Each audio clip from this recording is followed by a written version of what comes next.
Eh bien, nous allons le refaire, et j'espère pour la dernière fois. Si des gens vous ennuient avec toutes ces choses vraiment bizarres sur la Terre plate, essayant de vous dire que la Terre plate est la position chrétienne historique, eh bien, vous voudrez peut-être regarder l'épisode d'aujourd'hui. D'accord. J'ai vraiment hésité à savoir si nous devrions aborder ce sujet à nouveau aujourd'hui parce que, eh bien, je l'ai déjà fait par le passé et cela a, en quelque sorte, attiré des gens vraiment intéressants. Apparemment, cela a vraiment énervé certaines personnes et plus de gens que vous ne le pensez. Malheureusement, il y a suffisamment de ce dont nous allons parler en ce moment pour que je pense vraiment que cela devient un problème répandu. Ça ne disparaît pas. Alors, j'ai décidé d'aborder ce sujet une dernière fois, même si je pense que c'est assez ridicule. De quoi je parle ? Je parle des adeptes de la théorie de la Terre plate. Et honnêtement, c'est difficile de croire que nous devons en parler au XXIe siècle. Il semble simplement y avoir un groupe irréductible de personnes qui pensent avoir découvert un savoir bien gardé, un vaste complot de la NASA impliquant toutes les agences gouvernementales sur la planète pour cacher le fait que la Terre est en fait plate. Maintenant, juste au cas où vous appartiendriez à ce groupe, laissez-moi vous dire que vous allez perdre votre temps à m'écrire des lettres, car je ne vais pas répondre. Et je sais que certains d'entre vous vont le faire quand même, mais je ne vais vraiment pas répondre à vos lettres. Et oui, je crois absolument en la Bible. Quiconque regarde ce programme sait que je crois. Et non, je n'ai plus besoin de donner d'autres réponses après aujourd'hui. Vraiment pas. Tout ce que je vais faire aujourd'hui, c'est souligner quelque chose que je pense être vraiment important. Vous voyez, il y a cette idée erronée qui circule selon laquelle l'Église chrétienne médiévale croyait réellement que la Terre était plate et qu'il a fallu des gens comme Galilée, Copernic et enfin Colomb et Magellan pour détromper l'Église de cette idée. Et honnêtement, cette affirmation mérite d'être examinée car j'ai découvert un ton résolument religieux chez de nombreux partisans de la Terre plate. Je veux dire, il y a aussi des laïcs qui croient à la Terre plate, mais de mon point de vue en tant que pasteur, ils ne semblent pas être aussi fervents que les religieux. Les croyants religieux à la Terre plate semblent penser qu'ils ont découvert un grand complot qui doit être dénoncé, que votre salut pourrait être en jeu si vous n'acceptez pas ce qu'ils vous disent.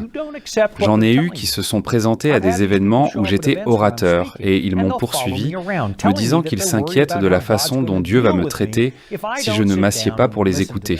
Et je peux vous assurer que, selon ce livre, mon salut n'a rien à voir avec la forme de la Terre.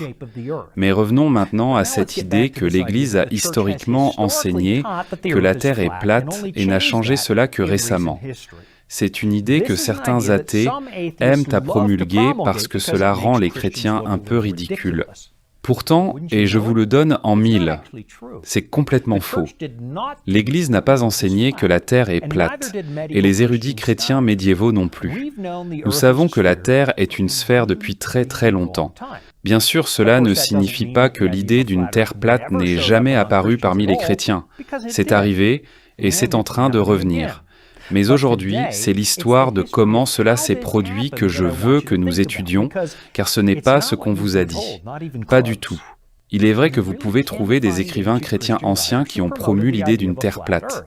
Mais il y a là un gros problème. Il n'y en avait que deux. Et jusqu'au XVIIe et XVIIIe siècle, le reste du christianisme ne les prenait pas au sérieux sur à peu près tout ce qu'ils disaient. Je vous dirai qui ils étaient dans un instant.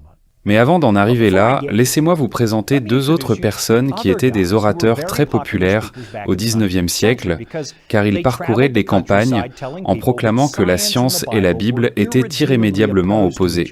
Leurs noms étaient John William Draper et Andrew Dickson White. En 1874, John William Draper a publié un livre intitulé « Histoire du conflit entre la religion et la science ». C'était un peu un manifeste, vraiment un travail polémique conçu pour ridiculiser l'intelligence de la plupart des chrétiens.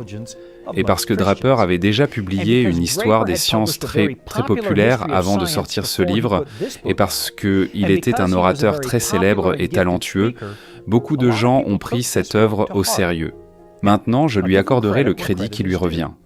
Il a correctement souligné l'ascension de Constantin et le mariage de l'Église et de l'État comme un tournant clé ici en Occident, un moment où l'Église a commencé à priser le pouvoir politique au-dessus de la prédication de l'Évangile. Si vous avez l'habitude de regarder nos émissions, vous savez que je suis d'accord avec cette idée. Le mariage de l'Église et de l'État au IVe siècle n'était pas une bonne chose et a conduit à des épisodes vraiment sombres de l'Église. Vous savez, comme la mise au bûcher des hérétiques et d'autres actions similaires. Mais ensuite, M. Draper est allé un peu plus loin et a suggéré que l'Église a rejeté la rationalité et la science en même temps. Voici ce qu'il écrit. L'antagonisme que nous observons ainsi entre la religion et la science est la continuation d'une lutte qui a débuté lorsque le christianisme a commencé à obtenir le pouvoir politique. Maintenant, vous remarquerez que c'est un sentiment encore populaire aujourd'hui, au grand désarroi d'un nombre croissant de scientifiques qui réalisent actuellement que ce que vous et moi venons de lire est en réalité faux. L'autre coupable dans cette histoire était un homme du nom d'Andrew Dickson White, qui était également un brillant orateur et qui n'avait jamais vraiment eu de mal à attirer un public. Lorsque la guerre civile américaine a éclaté, ses tournées de conférences n'étaient plus possibles, alors il a détourné son attention vers la scène politique de l'État de New York. Mais il a vraiment regretté ses années d'études et de recherche. Il a alors demandé l'aide d'un très bon ami, le Quaker Ezra Cornell, et tous les deux ont ensemble fondé une nouvelle université. Et vous avez probablement deviné que cette université, c'est la Cornell University. L'idée derrière cette nouvelle école était que les enseignants seraient complètement libres de toutes influences externes, y compris religieuses. Maintenant, beaucoup de gens trouvaient cette idée quelque peu répugnante à l'époque, même dangereuse, parce qu'ils craignaient ce qui pourrait se passer si leurs enfants recevaient une éducation exclusivement laïque. Et donc ces deux chercheurs ont rencontré beaucoup d'opposition. Au final, l'opposition a rendu M. White quelque peu amer.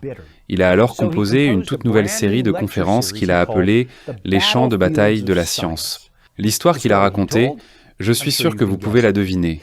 Il disait que la religion est l'exact opposé de la science. En fait, c'est un ennemi de la science et un problème à régler. Le New York Daily Tribune a imprimé cette conférence originale et le reste appartient à l'histoire. En 1896, Andrew White avait publié un très gros livre intitulé « Une histoire de la guerre entre la science et la théologie dans la chrétienté ». Il a ouvertement expliqué à tout le monde que c'était une réponse à ce qui s'est passé lors de la fondation de Cornell. « J'ai essayé d'être compréhensif, a-t-il dit, mais maintenant je vais déterrer la hache de guerre. » Draper et White ont insisté sur le fait que seul un simplet continuerait à croire aux paroles de la Bible, et c'est une idée que l'on retrouve encore fortement sur le champ de bataille des réseaux sociaux modernes. Je suis sûr que vous avez vu certaines de ces personnes dans leurs publications. « Oh, croyez aux contes de fées si vous voulez, mais moi je vais me consacrer à la raison et à la science. » Alors, que devineriez-vous être l'un des plus grands arguments que Draper et White ont présentés dans leurs livres ?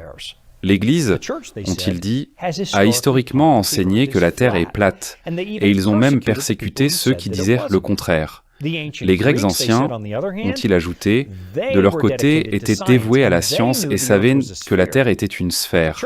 Mais l'Église, plongée dans l'ignorance, a refusé d'accepter cette idée parce que la Bible leur disait le contraire. Aujourd'hui, ce que ces chercheurs enseignaient est connu sous le nom de « thèse du conflit », cette idée que la science et le christianisme sont en désaccord. Jusqu'à ce jour, vous verrez certains sceptiques utiliser cette idée pour ridiculiser les personnes de foi. Mais il y a un problème. Soit ces deux chercheurs ne connaissaient pas leur histoire, soit ils étaient malhonnêtes, car leur théorie n'a pas autant de sens que certaines personnes le pensent. Je veux dire, l'Église a-t-elle vraiment persécuté Colomb pour avoir dit que la Terre était une sphère?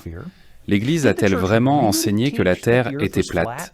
La réponse est absolument non. Et après une courte pause, je reviendrai pour vous dire ce qui s'est vraiment passé. Il y a un sérieux problème, je trouve, avec toute cette histoire de terre plate. Il y a une poignée de soi-disant croyants très bruyants qui exploitent les réseaux sociaux pour publier leurs idées fausses. Ce qu'ils font, c'est insister sur le fait que la foi chrétienne a toujours enseigné une terre plate jusqu'à l'histoire récente, où, pour s'accommoder des évolutionnistes, selon eux, l'Église est devenue apostate et a convenu que la terre est ronde. Leur théorie est toujours une sorte de variation de cela. Le problème est que rien de tout cela n'est vrai. L'idée que l'Église croyait en une terre plate a été propagée par des personnes comme Draper et White. Mais d'où ont-ils eu cette idée ? Eh bien, ils l'ont tirée de deux anciens chrétiens nommés Lactance et Cosmas, qui étaient des convertis du paganisme. Ce que les sceptiques vous diront, c'est que tous les pères de l'Église croyaient en une terre plate. Mais encore une fois, ce n'est pas vrai. Allez-y et lisez autant que vous voulez des premiers chrétiens sur la forme de la terre, et vous ne trouverez que deux personnes qui ont réellement dit cela, Lactance et Cosmas.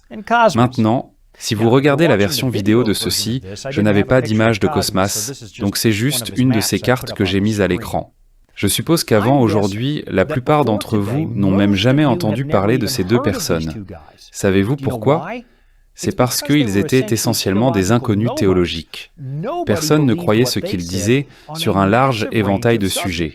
Ils n'étaient pas particulièrement influents. Mais écoutez maintenant ce que M. White dit. Il écrit sur l'Église et la terre plate. Certains des hommes les plus éminents de l'Église se sont consacrés à soutenir le modèle avec de nouveaux textes et à l'entourer de nouveaux ouvrages de raisonnement théologique. La grande majorité des fidèles considérait cela comme un don direct du Tout-Puissant. Je suis désolé, les principaux hommes de l'Église, pas du tout. Lactance et Cosmas n'étaient rien de tel. Laissez-moi vous lire quelque chose à propos de Lactance par un professeur d'histoire nommé Jeffrey Russell. Je cite, « Ses opinions ont finalement conduit à ce que ses œuvres soient condamnées comme hérétiques après sa mort. » Maintenant, Lactance est mort en l'an 325 après Jésus-Christ, ce qui, vous le remarquerez, remonte à très longtemps. Il continue. Il soutenait par exemple que Dieu veut le mal comme une nécessité logique et que le Christ et Satan sont des jumeaux métaphoriques, deux anges, deux esprits, l'un bon et l'autre mauvais, tous deux créés par Dieu. En d'autres termes, Lactance était un hérétique, donc il semble un peu étrange que Draper et White affirment qu'il était une sorte de leader intellectuel éminent dans l'Église primitive. Il ne l'était pas du tout. Mais bien sûr, qu'en est-il de M. Cosmas, l'autre chrétien de la terre plate du passé très ancien ? Eh bien, c'est la même histoire. Les gens l'aimaient à l'époque parce qu'il était éloquent, mais vous chercherez en vain l'érudit médiéval qui l'a pris au sérieux. Ces deux personnes étaient des inconnus théologiques. Et rendez-vous bien compte, si vous retournez lire les véritables influenceurs de l'Église primitive, des gens comme Augustin ou Thomas d'Aquin, vous ne les verrez pas parler d'une terre plate. Ils disaient qu'elle était ronde. Vous savez pourquoi ? Parce que les églises chrétiennes ont toujours cru cela. Mais au cas où vous ne seriez pas convaincu, laissez-moi vous lire une autre citation, cette fois-ci tirée de l'œuvre d'Alan Chapman, un historien à Oxford. Cela vient de son livre Slaying the Dragons. Il dit « Soyons clairs sur une chose, aucun érudit médiéval digne de ce nom ne pensait que la Terre était plate. Il suffit de lire la littérature astronomique du Moyen-Âge pour réaliser que la nature sphérique de la Terre, d'environ 6000 ou 8000 miles de diamètre, était une connaissance standard enseignée aux étudiants universitaires de Salamanque, en Espagne, à Prague, en Tchéquie. Celle-ci étant héritée en succession ininterrompue des Grecs, en réalité, enseignée par Bède le Vénérable aux jeunes moines de l'abbaye de Jarreau en l'an 710 et encapsulée dans le manuel latin de Jean de Sacrobosco de Sphaera Mundi ou Traité de la sphère vers 1240. Mais qu'en est-il de cette vieille histoire selon laquelle l'Église aurait persécuté Christophe Colomb pour avoir dit que la Terre était ronde ? Eh bien, souvenez-vous, nous venons de découvrir que la Terre sphérique était enseignée aux étudiants de l'université de Salamanque pendant la période médiévale, et pourtant la légende raconte qu'un conseil à Salamanque a condamné M. Colomb pour ses croyances en une Terre ronde. Alors, comment cela pourrait-il être possible ? Eh bien, tout simplement, cela n'est jamais arrivé. Ce que l'Église contestait avec Colomb était la taille du globe, pas sa forme. Le mathématicien grec Ératosthène avait déjà calculé la circonférence de la Terre dans sa célèbre expérience égyptienne en 240 avant Jésus-Christ. Il a remarqué qu'en regardant dans un puits dans la ville de Cyrène à midi lors du solstice d'été, sa tête bloquait complètement le reflet du soleil. Cela signifiait que le soleil était directement au-dessus. Alors, il planta un bâton dans le sol à midi lors du solstice d'été à Alexandrie, à environ 5000 stades au nord. Son bâton projeta alors une ombre parce que le soleil était au sud et non directement au-dessus, et l'angle de l'ombre était de 7 degrés, 12 minutes, soit un 50e d'un cercle. Alors il a multiplié 5000 stades par 50 et est arrivé à un nombre remarquablement précis. En fait, il est parvenu à moins de 200 km de la circonférence réelle de la Terre. Le problème auquel Colomb était confronté n'avait rien à voir avec une Terre plate. Son problème était qu'il utilisait une mesure différente. Nous pensons que c'était celle calculée par Ptolémée, et Ptolémée s'était trompé. Son chiffre était trop petit. Donc, Colomb pensait que le voyage vers l'Asie était beaucoup plus court qu'il ne l'était réellement. C'est de cela qu'il débattait à Salamanque.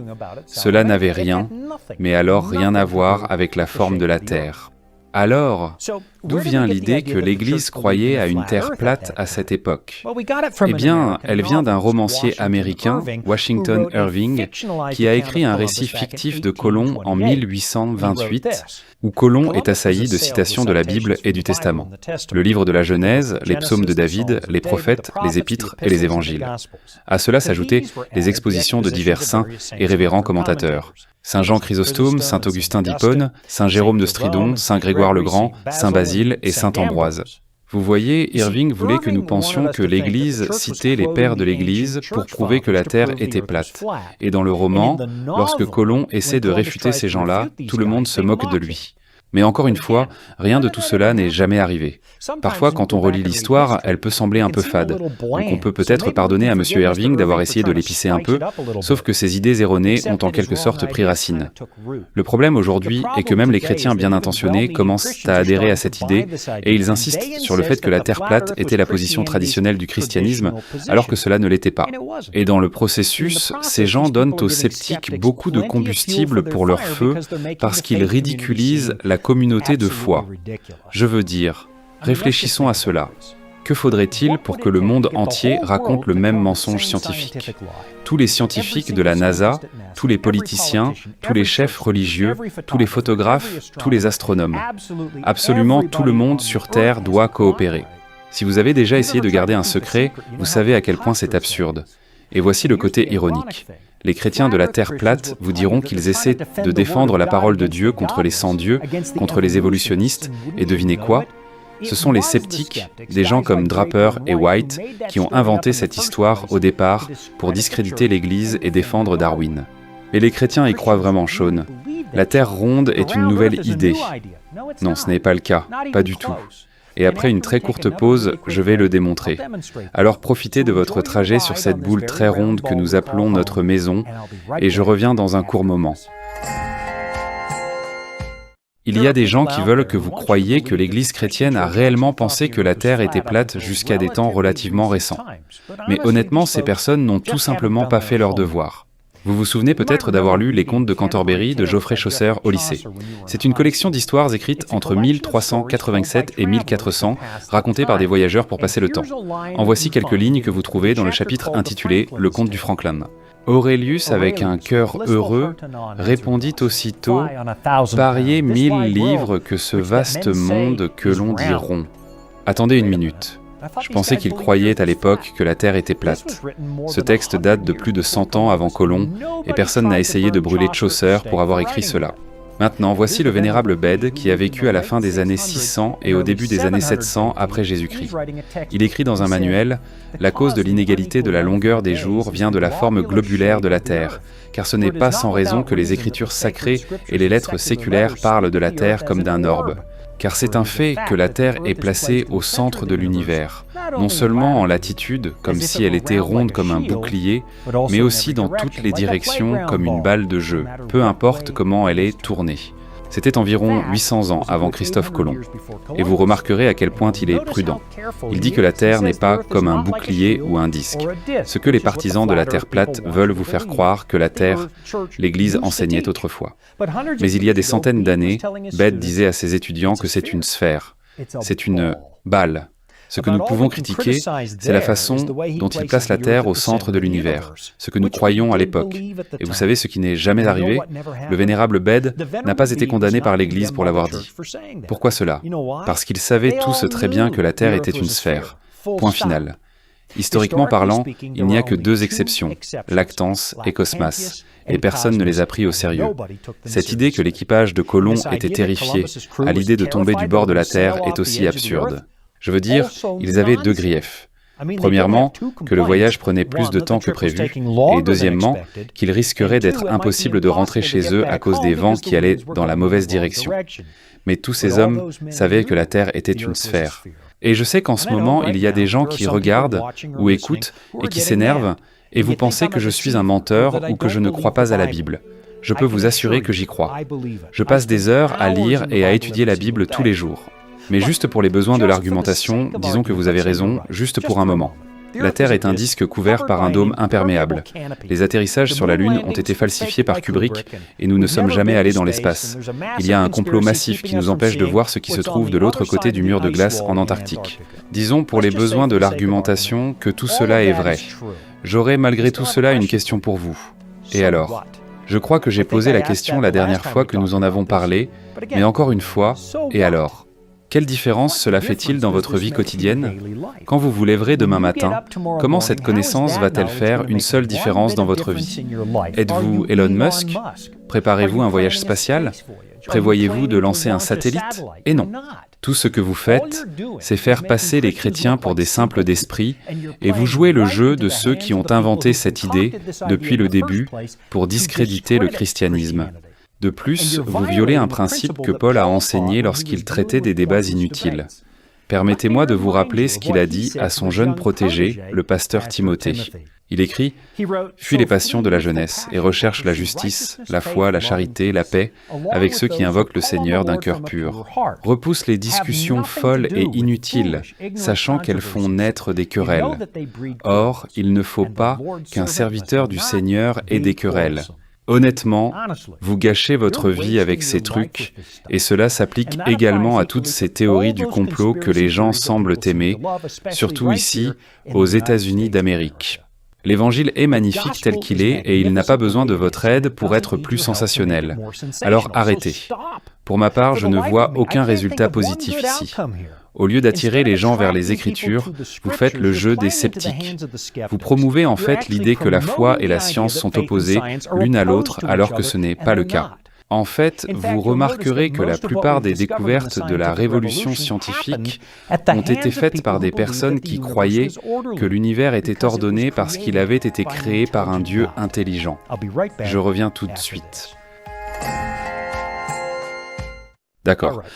Je pense que ma diatribe est terminée et j'espère que ce sera la dernière fois que nous aurons à aborder ce sujet. Je suppose que la motivation qui m'anime à nouveau aujourd'hui, c'est que, pour une raison ou pour une autre, j'ai l'impression d'avoir été désigné apôtre de la 5e dimension. Je ne sais pas quelle est l'origine de ce phénomène, mais je reçois vraiment beaucoup de lettres étranges. Ici, aux États-Unis, le nombre de personnes qui se laissent entraîner dans ce genre de choses est assez alarmant. Mais en tant que chrétien, je trouve encore plus alarmant lorsque cela se manifeste à l'intérieur de l'Église. Maintenant, au cas où vous auriez manqué la dernière fois que j'ai parlé de cela, j'ai examiné les soi-disant preuves de M. Samuel Robotham. Donc, si vous avez croisé ce nom lors de vos navigations sur Internet, vous voudrez peut-être revenir et regarder l'épisode sur ce qu'il a dit. Je suis sûr que vous pouvez le trouver quelque part sur notre site web. Parce que M. Robotham n'a pas seulement été complètement discrédité, mais ses partisans ont refusé de payer un pari qu'ils avaient fait dans les journaux lorsque quelqu'un a prouvé définitivement qu'il avait tort. Donc, dans cet épisode précédent, nous avons traité de la théorie elle-même, la théorie de la Terre plate. Et aujourd'hui, nous avons examiné certaines des retombées qui se manifestent au sein de la communauté chrétienne. Les gens qui prêchent ces choses jouent littéralement le jeu des anticléricaux. Ils renforcent une histoire inventée par les sceptiques au sujet de l'Église qui n'a jamais été vraie. Je ne me souviens pas si j'en ai parlé la dernière fois, mais tout cela me rappelle cette servante que Paul réprimandait. Vous vous souvenez peut-être de l'histoire. Elle était une occultiste connue, une fille possédée, et elle suivait Paul partout en ville en disant quelque chose qui était techniquement vrai. Ces hommes-là sont les serviteurs du Dieu très haut souverain, et ils vous annoncent la voie du salut. Donc c'était en quelque sorte vrai, alors quel est le problème ici ? Tout le monde savait qui elle était. Elle était possédée, et maintenant elle semblait être du côté de l'Évangile. C'est pourquoi Paul a brusquement mis fin à ce qu'elle faisait. D'accord ? Alors demandez-vous, êtes-vous tellement possédé par une théorie du complot dénuée de sens que vous faites la même chose que cette jeune fille ? Peut-être êtes-vous pris dans une idée périphérique comme la Terre plate et que vous l'utilisez pour essayer de convaincre les gens que la Bible est un document fiable. Permettez-moi de vous assurer, aujourd'hui, vous faites exactement le contraire. Vous utilisez quelque chose qui n'est tout simplement pas vrai pour essayer de renforcer votre point de vue. Et croyez-moi, cela fait penser à vos auditeurs que vous êtes fous. Je sais, c'est très franc de le dire comme ça, mais c'est vrai. Ce que vous faites, en réalité, c'est éloigner les gens, leur faire penser que la foi chrétienne n'est ni raisonnable ni intelligente, et s'il vous plaît, arrêtez de faire cela. Je veux dire, allez-y, feuilletez les pages de la Bible et voyez si vous pouvez trouver ce passage où on nous dit que ce que Jésus a dit à l'Église de prêcher, c'est la terre plate. Je peux vous promettre que vous ne le trouverez pas. Vous savez, il y a quelques années, je visitais un village inuit dans l'Arctique et je distribuais des Bibles aux habitants, des Bibles en langue inuktitut. Et en me promenant dans la ville, j'ai remarqué quelque chose d'assez étrange. Leurs antennes satellites étaient toutes orientées vers le bas, pas parallèles au sol, mais en fait pointées vers le bas. Savez-vous pourquoi? Parce qu'ils essaient de capter les signaux qui dépassent l'horizon depuis les satellites en orbite autour de la planète, près de l'équateur. Et j'ai soudain souri en y pensant, parce que ce signal, cette émission, va là-haut aussi sur ces mêmes satellites. Et qu'est-ce que j'y diffuse?